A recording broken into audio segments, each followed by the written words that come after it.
नमस्कार साथियों, केशव सिंह वॉइस में आप सभी का स्वागत है। जो लोग नए हैं और अ, हिंदी भाषी जो समाचार जानने की और देश में चल क्या रहा है, अडानी ग्रुप और नरेंद्र मोदी के बीच में, अडानी और नरेंद्र मोदी के बीच में दोस्ती कहां तक है, कितनी गहरी है, अगर वो जानना चाहते हैं तो वो पूरा वीडियो देखें। आधा देखना है तो वो ना देखें, पहले ही छोड़ दें। आज आप जो स्क्रीन पर जो ये आप देख रहे हैं कि अडानी के जो इन्वेस्टर्स हैं, Ellora co owner with Adani in defence firm, Indian Express ने एक खबर छापी है। उसके पहले मैं हम बता दें कि नरेंद्र मोदी के बारे में कहा जाता था कि वो 20-20 घंटे तक काम करते हैं। जब उनका पहला टर्म था कि प्रधानमंत्री के तौर पर वो 20-20 घंटों तक काम करते हैं, जरूर 20-20 घंटों तक काम करते होंगे। और उनका एक और नारा उस समय था जो जुमला बन गया, न खाऊंगा न खाने दूंगा। आज खाऊंगा भी और खाने दूंगा नहीं, कुछ खास मित्रों को खाने दूंगा। तो वो मित्र हैं उनके, जो आपके फ्रेम में दिख रहे हैं, वो मित्र हैं अडानी। और वो ये किस तरह से, इंडियन एक्सप्रेस ने अंग्रेजी अखबार है जिसमें उनके जो 3 ब्यूरो के जो संपादक है उन्होंने लिखा हुआ है। उनमें एक है संदीप सिंह, दूसरे है रितु सरीन, तीसरे अमृता नायक दत्ता। इन लोगों ने जो बातें, जो विस्फोटक जानकारी अंग्रेजी पढ़ने वाले लोगों तक जो दी है, ये हिंदी भाषी लोगों को नहीं पता चलेगी। और ना ही मैं यकीन के साथ और पूरे दावे के साथ कह सकता हूं कि हमारे हिंदी भाषी क्षेत्रों में, हिंदी भाषी राज्यों में उन्हें इन बातों से कुछ लेना देना नहीं है कि अडानी और मोदी मिलके चाहे देश को बेचे, चाहे कुछ भी करें, उससे उन्हें कुछ लेना देना नहीं है। अगर उन्हें कुछ लेना देना है तो सिर्फ धर्म से। लेकिन वो लोग जो इसे जानना चाहते हैं, जो उसे समझना चाहते हैं, वो लोग जरूर इसे समझने की जरूर कोशिश करें। और हो सके तो इंडियन एक्सप्रेस का 15 तारीख का जो अंक है उसे पढ़ें, उसके अंदर पढ़ें। मैंने कोशिश की है कि उसकी हूबहू तो नहीं, हो सकता है कुछ हिंदी में उसका जो तर्जुमा जो है वो करने की कोशिश की है। आप इसे समझने की कोशिश करें। और ये जो स्क्रीन पर आपको दिख रहा है कि किस तरह से मकर जाल और जो डिफेंस भारत का जो रक्षा क्षेत्र है, वहां पर जब भारत की सरकार ने जब इस क्षेत्र को प्राइवेटाइजेशन के लिए खोला तो किसी ने सोचा भी नहीं होगा कि इस क्षेत्र में भी प्राइवेटाइजेशन में बाहर के लोगों का भी पैसा इसमें आएगा। तो उस कंपनी में मॉरिशस के थ्रू जो पैसा आया है और अडानी ग्रुप में जो 9,000 करोड़ का जो निवेश किया गया है, वो कहां से है, उसका असली मालिक कौन है, वो किसी को नहीं पता है। और इससे होने वाली आय किसके पास जाएगी ये भी नहीं पता है। और ये बड़ी विडंबना है। और अब जब विपक्ष राज्यसभा में और लोकसभा में जब इसकी जांच कराने की मांग कर रहे हैं तो सरकार के कानों में जू भी नहीं रेंग रहा है और इस मामले में सरकार बोल भी नहीं रही है। तो ये बड़ी शर्म की बात है हमारी सरकार, इस देश की सरकार के लिए, इस देश के लोकतंत्र के लिए और जो भी कहना चाहें उसके लिए। क्योंकि इसके पहले की जो सरकारें हुई हैं उन लोगों से अगर जेपीसी की मांग की गई है तो वो लोगों ने जेपीसी दे दिया है। इस तरह के जो घोटाले हुए हैं उसमें जेपीसी बनी है। लेकिन ये पहली सरकार है जो जेपीसी से भाग रही है। इंसान भागता कब है? वही इंसान भागता है जिसको जांच से डर होता है, जिसको ये डर होता है कि इसमें से कुछ निकल के आएगा। तो इससे आप बच के रहें, इसे संभल के रहें। अब आप इसे समझने की कोशिश करिए कि जो हमारे पास है वो है Elara India opportunities fund, Elara IOF, Elara capital द्वारा प्रबंधित एक उद्यम है, जो पूंजी कोष है, जो मॉरिशस में पंजीकृत है। ये जो कंपनी है एलारा इंडिया, मॉरिशस में पंजीकृत है, शीर्ष 4 संस्थाओं में से एक है जिनके पास अदानी समूह की कंपनियों में मुख्य रूप से शेयर है। पिछले 3 वर्षों में अपने हिस्से को काफी कम करने के बाद भी 3 अडानी कंपनियों में इसकी होल्डिंग दिसंबर 2022 में 9,000 करोड़ रुपए या इसके कुल कोष का 96% से अधिक है। अब आप समझ सकते हैं कि यह क्या है। और एक बात और सामने आई है, सामने बात यह भी आई है कि अंबुजा सीमेंट एसीसी का मालिकाना हक किसी और के पास है। क्या वो मालिकाना हक विनोद अडानी के पास है, अडानी के भाई के पास है, जो मॉरिशस में रहते हैं, जो मॉरिशस से शेल कंपनियां संचालित करते हैं और उसके थ्रू मॉरिशस से यहां पे भारत में पैसे भेज रहे हैं? ये सवाल है। लेकिन एलारा सिर्फ एक अन्य निवेशक नहीं है। द इंडियन एक्सप्रेस द्वारा जांचे गए रिपोर्ट से पता चलता है कि अडानी समूह के साथ यह एक रक्षा कंपनी बेंगलुरु स्थित alpha design technology private limited में एक प्रमोटर इकाई है। आप समझ गए आप, अल्फा नाम की जो कंपनी है, जो डिजाइन क्षेत्र में है, जो डीआरडीओ और इसरो के साथ इसके संबंध है, इससे बिजनेस कर रही है, उसके जो एक प्रमोटर कंपनी है वो एलारा, मतलब एलारा ने अडानी ग्रुप और इस सब में पैसा लगाया है। अब आप आगे इसे देखने और समझने की कोशिश करिए। Elara India opportunities fund Mauritius के 4 फंडों में से एक है जो मुख्य रूप से अडानी समूह की फर्मों में शेयर रखता है। एक रक्षा कंपनी में एक प्रमोटर इकाई है जिसका केंद्र सरकार के साथ 590 करोड़ रुपए का अनुबंध है। जैसा कि इंडियन एक्सप्रेस ने 15 मार्च की रिपोर्ट किया था, बुधवार को रिपोर्ट किया था। एलारा आईओएफ एलारा कैपिटल द्वारा प्रबंधित एक वेंचर कैपिटल फंड है। बेंगलुरु स्थित alpha design technology private limited, जिसे 2003 में शामिल किया गया था, भारतीय अंतरिक्ष अनुसंधान संगठन और रक्षा अनुसंधान एवं विकास संगठन के साथ मिलकर काम करता है। इसे कथित तौर पर 2019 में अडानी समूह द्वारा अधिग्रहित किया गया था। अब इसे आप समझिए, जो अल्फा डिजाइन कंपनी जो है उसे अडानी समूह द्वारा 2019 में अधिग्रहित कर लिया गया था। लेकिन इंडियन एक्सप्रेस की रिपोर्ट कहती है एलारा अडानी समूह के साथ सह मालिक है, जबकि भारत सरकार को नहीं पता। 24 जनवरी की अपनी रिपोर्ट में अन्य आरोपों के बीच अमेरिका स्थित शॉर्ट सेलर हिंडनबर्ग रिसर्च ने कहा कि एलारा सहित 3 फंड अडानी समूह के शेयरों के घुमावदार व्यापार और बाजार में हेरफेर में लगे हुए हैं। मॉर्निंग कॉन्टेक्स्ट ने रिपोर्ट किया है, ये जो रिपोर्ट किया है, ये जो बताया है, वो बताया है मॉर्निंग कॉन्टेक्स्ट ने बताया है। ये कोई गोदी मीडिया नहीं है, ये पब्लिक के फंड से चलने वाली एक प्रेस है, जो समाचार पत्रिका है, जो छापती है, जो पब्लिक के पैसों से, उनके पैसों से चलती है, ना कि सरकारी फंड से चलती है कि सरकार के कदमों में झुक के रोज वहां पे सलामी करे। 2021 में समाचार आउटलेट की एक अन्य रिपोर्ट में कहा गया था कि एलारा आईओएफ की कुल संपत्ति का 97% अडानी कंपनियों से आता है। अब आप इसे समझिए। इंडियन एक्सप्रेस ने नोट किया कि पिछले 3 वर्षों में अपने हिस्से को काफी कम करने के बाद भी 3 अडानी फर्मों में इसकी हिस्सेदारी दिसंबर 2022 में 9,000 करोड़ रुपए या इसके कुल कोष का 96% से अधिक है। मतलब अडानी समूह में जितने भी लोगों का ये है, उसका 96% से अधिक का पैसा लगा हुआ है, 9,000 करोड़। आईईई रिपोर्ट में कहा गया है कि 31 दिसंबर 2022 तक एलारा आईओएफ के पास अडानी एंटरप्राइजेस का 1.6%, अडानी ट्रांसमिशन का 3.62% और अडानी टोटल का 1.62% हिस्सा है। जनवरी 2021 में केयर रेटिंग्स की प्रेस विज्ञप्ति के अनुसार एडीटीपीएल अडानी डिफेंस की सहायक कंपनी है। एडी यानी अल्फा जो है वो अडानी डिफेंस की सहायक कंपनी है, तो इसके अंदर एलोरा का पैसा लगा हुआ है।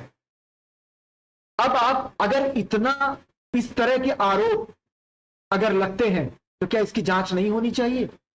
अब तक सीबीआई और ईडी को इनको धर दबोच लेना चाहिए था, पकड़ लेना चाहिए था। लेकिन शर्म की बात है कि अब तक इसके बारे में कुछ बात ही नहीं हो रही है। और उससे भी बड़ी दुखद बात है कि संसद चल नहीं पा रहा है। सांसद विपक्ष जो है वो जेपीसी की मांग कर रहा है, लेकिन सत्ता पक्ष इस बात को सुनने के लिए ही नहीं तैयार है कि इसमें कोई गोलमाल हुआ है। जबकि अगर इस पूरे रिपोर्ट को सही तरीके से अगर पढ़ा जाए, समझा जाए, तो यहां पर घपला हुआ है और बहुत बड़ा घपला हुआ। अब आ जाइए स्वामित्व विवरण किसका कितना पैसा, कौन है इसका मालिक।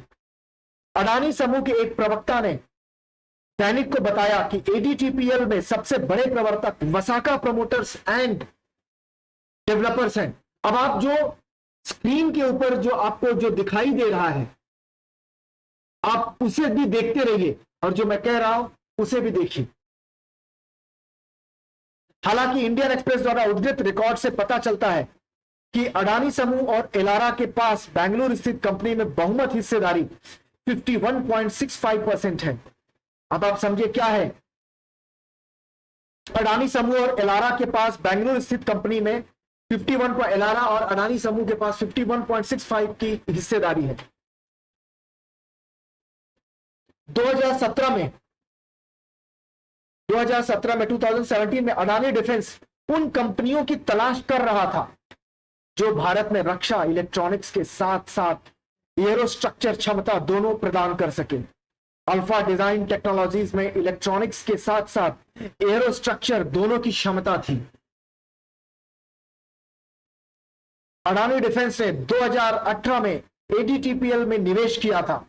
2018 में एडीटीपीएल में अडानी ने डिफेंस ने निवेश किया था। अडानी डिफेंस ने 26% हिस्सेदारी ली थी और कंपनी को अगले स्तर तक बढ़ाने के लिए प्राथमिकी धन का निवेश किया था। इलारा इंडिया अपॉर्चुनिटीज फंड की अल्पांश हिस्सेदारी 0.53% है। सबसे बड़े प्रवर्तक वसाका प्रवर्तक एवं डेवलपर हैं इसके। हालांकि अखबार ने रजिस्ट्रार ऑफ कंपनीज के रिकॉर्ड का हवाला देते हुए कहा कि एलारा आईओएफ ने 40 करोड़ रुपए में वसाका में 44.3% की हिस्सेदारी खरीदी और 5 नवंबर 2018 को सबसे बड़ा शेयर धारक बन गया।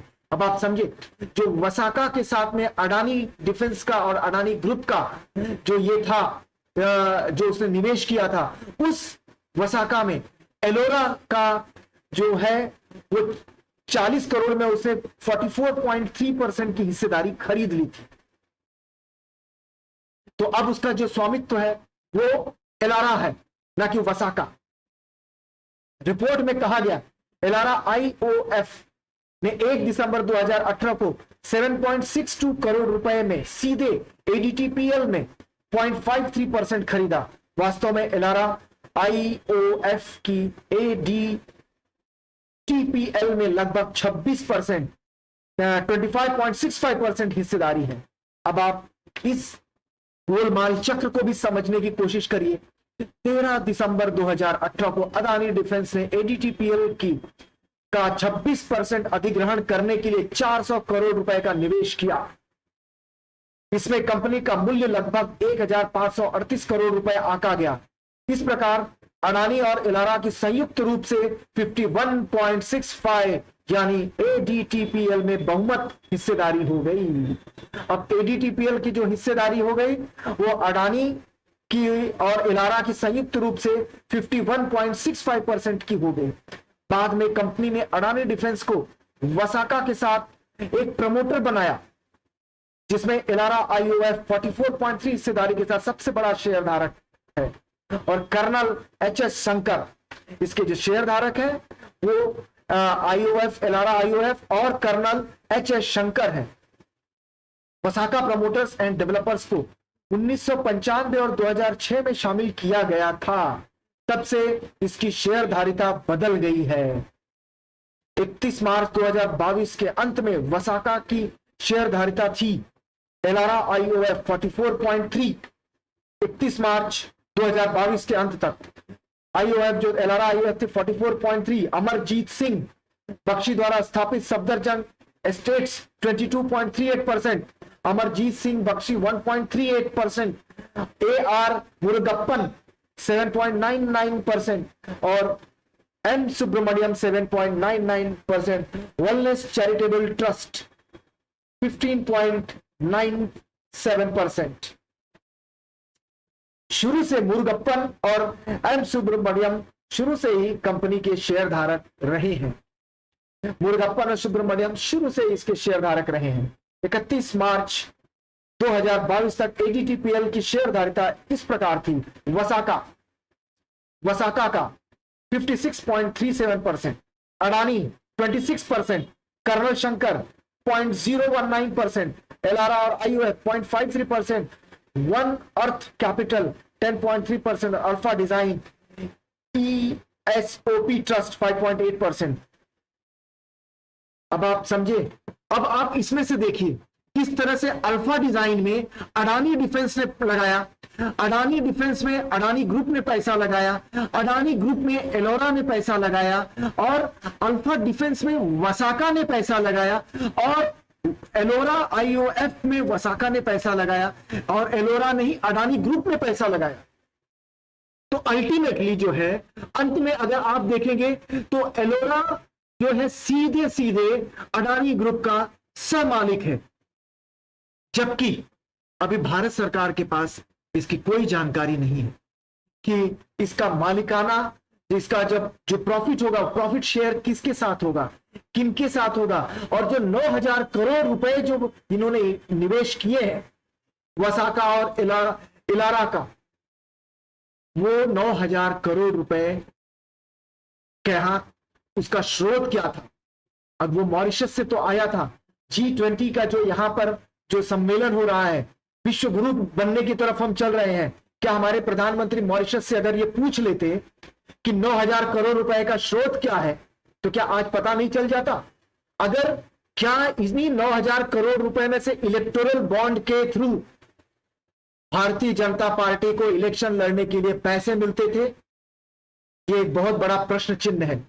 इसे हम सभी को सोचना और समझना पड़ेगा कि ये जो चुप्पी बहुत कुछ कहती है, ये जो चुप्पी है ये वो सब कहती है कि सरकार का हाथ इसमें लिप्त है, सरकार इसके अंदर ना चाहते हुए भी इसमें लिप्त है और दोस्ती का फर्ज निभा रही है। सरकार अपने दोस्तों को बचाने की पूरी कोशिश कर रही है। अब हम ये देखते हैं कि क्या दोस्त इनके बच पाते भी हैं या नहीं। और एक चीज, क्या अडानी विधान, संविधान और कानून से ऊपर है? ये सवाल आम जनता से पूछना, ये सवाल उन हिंदी भाषी क्षेत्रों से, उन हिंदी भाषी राज्यों से जहां पर के लोगों को धर्म सबसे बड़ा, मंदिर सबसे बड़ा मुद्दा होता है, लेकिन देश बिक जाए, हमारे रक्षा में इस तरह का जो गोलमाल हो गया है, विदेशी पैसा यहां पे लग गया है, वो नहीं, उसके बारे में कोई कुछ नहीं कहेगा। और जो हमारी जो हिंदी मीडिया है वो तो चाटुकार है। हमारे प्रधानमंत्री टाइम्स नाउ ग्रुप के जो संपादक है नाविका कुमार, उनके बेटे की शादी के रिसेप्शन में जाके 2-2 घंटे तक अपना समय रखते हैं, देते हैं। तो इससे आप समझ सकते हैं कि देश में पत्रकार और सत्ता पक्ष का कितना गहरा गठजोड़ है। अगर विपक्ष का काम होता है कि सत्ता में, पक्ष में अगर कुछ गड़बड़ी हुई है तो उस पर आवाज उठाए, भले अगर विपक्ष में एक ही व्यक्ति बैठा हो, वो विपक्ष होता है, विपक्ष की भी आवाज उतनी ही बुलंद होती है और होनी चाहिए। क्या इस देश में विपक्ष को दबाया जा रहा है, लोकतंत्र को मारा जा रहा है, संविधान को ध्वस्त किया जा रहा है? क्या अडानी का जांच होगा? अडानी कटघरे में खड़े हैं, अडानी के साथ साथ मोदी और उनकी टीम, सरकार कटघरे में है। क्या इससे पाक साफ निकलेंगे? 2024 का इलेक्शन सर पर है, अयोध्या मंदिर का उद्घाटन हो जाएगा और हमारे जो नॉर्थ, उत्तर भारतीय जो राज्य हैं, वहां पर दर्शनार्थ लोग चले जाएंगे और लोग भूल जाएंगे। इस तरह का भी षड्यंत्र, इस तरह की भी घोर, जो हम ये कहें कि एक तरह से ये काला जो व्यापार किया गया है, एक बिजनेस ग्रुप को, एक व्यक्ति को इस तरह का सपोर्ट, इस तरह का मदद सरकार से मिला है और अब तक मिलते जा रहा है। ये रुकेगा या नहीं रुकेगा पता नहीं, लेकिन जो लोग इसे समझ रहे हैं, जिन लोगों ने इस वीडियो को पूरा देखा, इसे सुने, इसे समझे कि सरकार क्या कर रही है और आम जनता को किस तरह से वो बरगला रही है, किस तरह से वो राष्ट्रवाद के नाम पर जो अफीम देकर वो इस तरह ये घिनौनी हरकत कर रही है। धन्यवाद आप सभी का।